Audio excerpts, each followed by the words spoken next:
Star 9 Marathi news मध्ये आपलं स्वागत आणि आपण पाहत आहात स्टार 9 मराठी न्यूज आणि आता पाहूया सध्याच्या घडामोडी.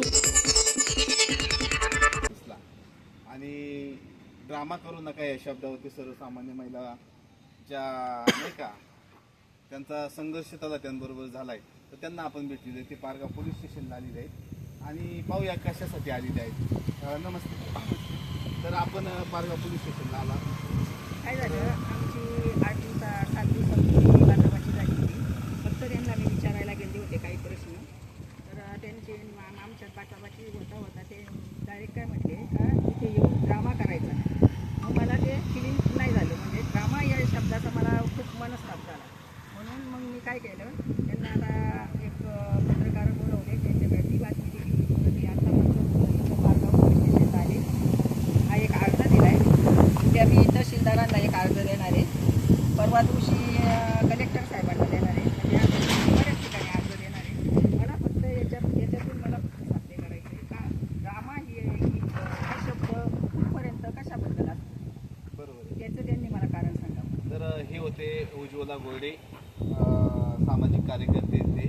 आणि ड्रामा हे शब्दावरती सर्वसामान्य जी महिला न्यायाच्या प्रतीक्षेत होते त्यांनी पारगाव पोलीस स्टेशनला मला वाटतं 80 दाखल केलेली आहे. पाहूया पुढं त्यांना काय न्याय भेटतोय. आणि ज्यांचं काम होतं जे न्यायाच्या प्रतीक्षेत आहेत बऱ्याच मला वाटतं नाही, मी 2-2.5 महिने गेले, ते करतो म्हणले, केला नाही. त्यांनी माझ्याकडे 15,000 रुपये मागितले. मी म्हटलं एवढे पैसे माझ्याकडे, मी गरीब आहे, माझ्याकडे नाही पैसे, पण मी पगार दिले त्यांच्या कर्मचाऱ्याकडं. त्यांनी 8 दिवस ठेवले. 8 दिवसांनी म्हणले ते काही करीत नाही, तुमचे पैसे रिटर्न द्या. बरं काय काम होतं तुमचं? माझी नोंद करायची होती. कोर्टाने मला परवानगी दिली होती. बरं. कोर्टाचा आदेश म्हणजे होता, कोर्टाचा आदेश तलाठी भाऊसाहेबांनी नाकारला. नाकारलाय आणि आणि तुमच्या तहसीलदारचा पण नाकारला. नाकारलाय आणि तुमच्या नोंदीमध्ये चाल ढकल करताय. 2.5 महिने केले बरोबर. कशासाठी पण ते पैशासाठी. पैशांसाठी. तर हे तक्रारदार महिला होत्या कालच्या आणि पैशाच्या प्रत्यक्षमुळे 4 महिने नोंद पुढे गेलेली आहे.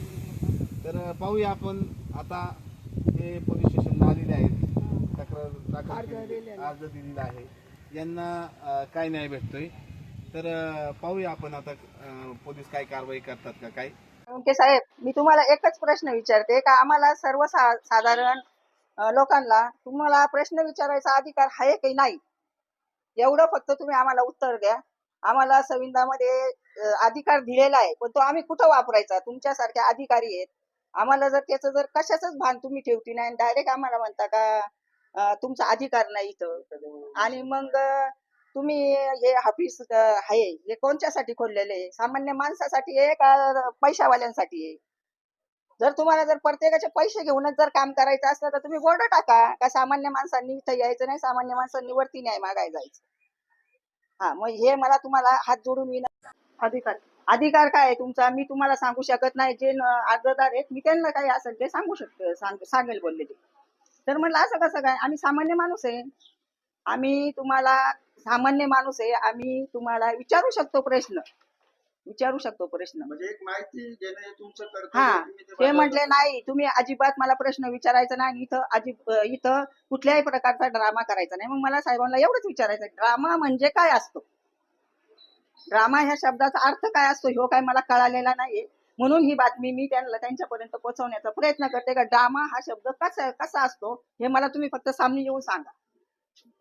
आता मी आहे ना ह्या विषयावर आहे ना मी डायरेक्ट आहे ना पोलीस स्टेशन मध्ये मला सविस्तर माहिती भेटस्तवर मी पोलीस स्टेशनला जाणार, अर्ज देणार, सविस्तर माहिती भेटस्तवर मी याचा पाठपुरावा करणार. मी पाठपुरावा सोडणार नाही. म्हणजे तुम्ही आता या जे भाषाभाषी झाली तुम्हाला म्हटल्यामुळे तुम्ही नाराज होऊन तुम्ही मानसिक झाल्यामुळे तुम्ही पोलीस स्टेशनला कंप्लेंट करणार. मी पोलीस स्टेशनला कंप्लेंट करणार, कलेक्टर साहेबांना सुद्धा कंप्लेंट करणार. मी याचा पाठपुरावा सोडणार नाही. मला जोपर्यंत ड्रामा ह्या शब्दाचं पूर्ण समाधान होत नाही का ड्रामा हा शब्द कशाबद्दल असतो तोपर्यंत मी पाठपुरावा सोडणार नाही.